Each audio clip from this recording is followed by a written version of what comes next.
जब हजरत अब्बास बीबी सकीना के कहने पर इमाम हुसैन और बीबी ज़ैनब से इजाजत लेके पानी लेने के लिए नहर फरात की तरफ बढ़े तो तारीख ने लिखा ऐसा शेर की तरह हमला किया कि फौजे यजीद के सिपाही हिलने लगे, हजारों के लश्कर को चीर के। जब हजरत अब्बास नहर फरात तक पहुँचे तो पहला कदम नहर के किनारे पे रख के फरमाते हैं, ऐ पानी तू यहाँ मारा मारा फिरता है, क्या तुझे पता नहीं हुसैन के बच्चे 3 दिन से प्यासे हैं। जनाब अब्बास का ये रोब देख के पानी तड़पने लगा और नहर फरात में कुछ ऐसी हलचल मची कि वो अपने कद से ऊंचा होने लगा और ख़याम हुसैनी की तरफ बढ़ने लगा। इतने में जनाब अब्बास के कानों तक की आवाज आती है, ऐ अब्बास इस पानी को हुक्म न दे कि वो हुसैन के खैमे की तरफ रवां हो, क्योंकि अल्लाह की मर्जी ये है कि अल्लाह की तमाम नेमतें अल्लाह के महबूब के घर से दूर रखी जाएं,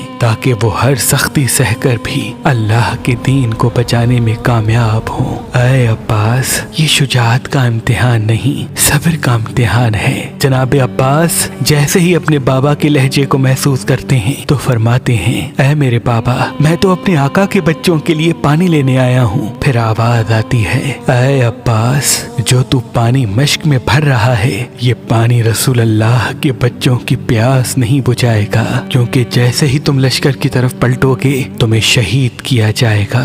इस मश्क के पानी को जमीन पे बहाया जाएगा और आले नबी तेरे अलम को गिरते हुए देख के ज़ारो कतार रोते रहेंगे। जब ये बात जनाब अब्बास के कानों तक पहुंची तो उस वक्त आप पानी को मश्क में ले रहे थे और आपके दोनों हाथ नहर फरात में थे।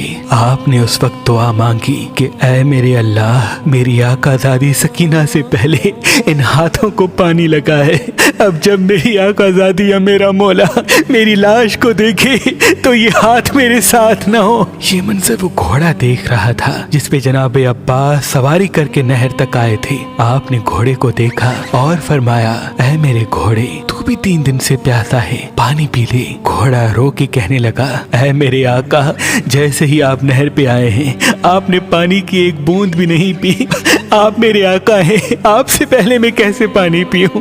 पहले आप पानी पिए उसके बाद मैं पानी पीऊंगा। बस घोड़े ने जैसे ही ये कहा जनाब अब्बास ने सकीना के खैमे की तरफ मुंह किया और फरमाया, ऐ मेरे घोड़े जब तू अपने आका के बगैर पानी नहीं पीता तो मेरा आका हुसैन 3 दिन से प्यासा है, उनके बच्चे प्यासे हैं, मैं उनके बगैर कैसे पानी पीऊं? बस जनाब अब्बास मश्क को लेके जैसे ही खयाम की तरफ बढ़ते हैं तो फौजे यजीद में ये आवाज बुलंद होती है कि चाहे कुछ भी हो हुसैन के खैमों तक पानी न पहुंचे। चारों तरफ से जनाब अब्बास पे हमला किया गया और एक जालिम दरख्त के पीछे से छुप के जनाब अब्बास के बाजू पे वार करता है। जनाब अब्बास का एक बाजू कलम हो जाता है।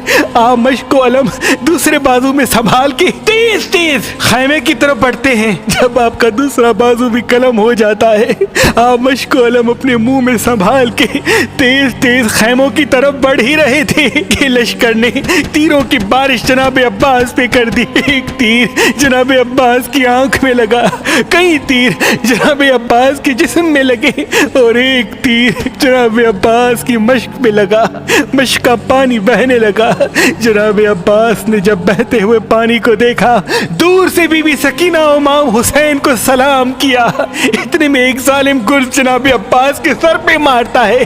आप घोड़े की ज़ीं से जमीन पे आते हैं। तारीख ने लिखा कि अरब की सरजमीन पे जनाब अब्बास से बड़ा किसी का कद न था, लेकिन जनाब अब्बास की कब्र मुबारक उस कद के मुकाबले बहुत छोटी है। तो एक मर्तबा इमाम जाफर सादिक से पूछा गया कि ऐ नवासा रसूल जनाब अब्बास का कद तो बहुत बड़ा था लेकिन उनकी कब्र इतनी छोटी क्यों है? इमाम जाफर सादिक अपने सर से अमामा उतार के चीख के रो के कहते हैं कि जब मेरा अब्बास घोड़े की ज़ीं से जमीन पे आया तो चारों तरफ से फौजी यजीद ऐसा हमला करती है कि जनाब अब्बास का पूरा जिस्म से जुदा تباہ کر دیتی ہے۔ امام حسین جب جناب عباس کی لاش تک پہنچتے ہیں تو ان کی لاش ثابت نہیں ہوتی، کہیں سے جناب عباس کے بازو چنتے ہیں، کہیں سے جسم کے دوسرے حصے، اور جناب عباس کے جب چہرے کو دیکھتے ہیں تو ایک آنکھ میں تیر ہوتا ہے اور پورا چہرہ اور جسم خون سے رنگین ہوتا ہے، خون سے رنگین ہوتا ہے، خون سے رنگین ہوتا ہے۔